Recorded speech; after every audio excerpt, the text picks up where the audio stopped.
Things have changed hugely. The introduction of the MRI and MRI brain scans for professionals originally, and then the introduction of MRI scans for the amateurs have played a huge gameplay change within the MMA scene here in Ireland. Some people can be critical of it, but what we have to bear in mind is this fighter safety is the key, and that's why we have put together our team, specific set roles for the team, the medical room that comes along with the team, and also the pre-fight planning and preparation that has to go on for ourselves and the medical team in Code Blue, as well as the fighters who are fighting on the night. We are deemed to be one of the safest countries in the world to currently run an MMA fight, and it's for the following reasons.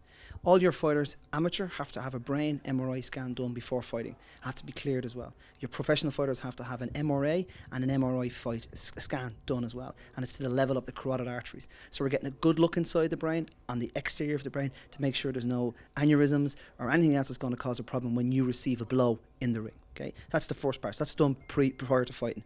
You must get a blood test done also, and now as well you must have an eye test done, and we must put a specific drop in your eye so we can look right at the back of the eye to look at the vessels at the back of the eye to make sure there's nothing is damaged or is prone to damage basically in the ring itself. On fight night itself, we would have 4 doctors, 2 emergency medicine consultants and 2 emergency specialist registrars as well. They're also in the cage side. That's backed up by 4 advanced paramedics and 4 paramedics alongside 4 emergency ambulances. As well as that, the promoter goes to the utmost they can do, which is reasonably practicable to make sure the fighters are safe on the night. So tonight, we have a private facility on standby till 12 o'clock that can provide us with CT scans and MRI scans as well as x-rays. So it stops the fighter having to go to the local emergency department on a Saturday night and sit beside whoever they have to sit beside in that ED. We look after them privately, so they're the non-serious fighters. As well as that, we also notify the local emergency neurological hospital that this event is taking place, and the local surgical hospital that this event is taking place. So they're aware and they have the facilities to back up what we have here. What I find from the fighters is a fighter would say, I feel grand, there's nothing wrong with me, I'm fighting day in and day out, there's actually nothing wrong with me, but they're not able to see inside their brain. Now if we take into consideration the amount of fighters that have had to be removed from cards, okay, its safety leads to a neurological referral and then they're cleared, that's fine. But there have been 1 or 2 fighters who have been removed and their career has actually come to an end because of a scan that was taking place for a fight.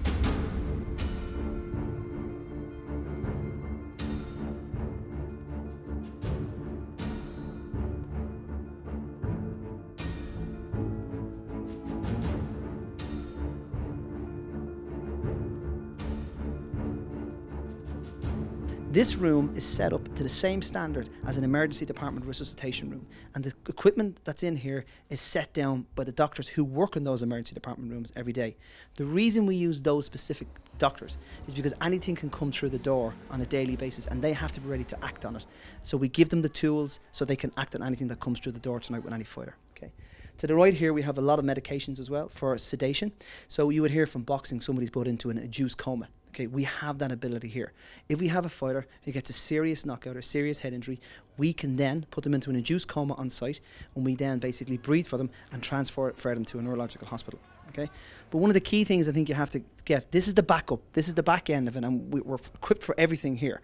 Okay, but it's the pre-fight stuff that stops the serious injuries happening. If you look at boxing, for example, just as an example, within the last year, and go back over pages of reports and news and how many fighters were put in induced comas before or after the fight, compared to MMA in Ireland, we haven't had that yet. Thank God, touch wood, it's not going to happen. But I put that down to the pre-fight preparation, and that's key to the safety of the fighters.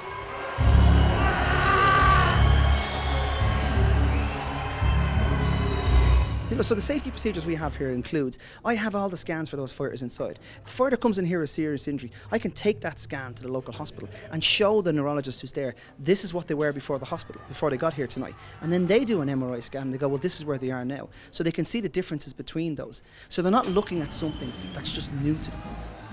From the fighting perspective, we are unlucky that we've had a death in Europe, the first death in Europe from MMA, but we've come a long way.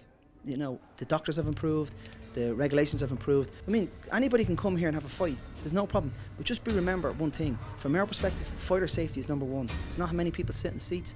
It's not the show. It's the fighter safety.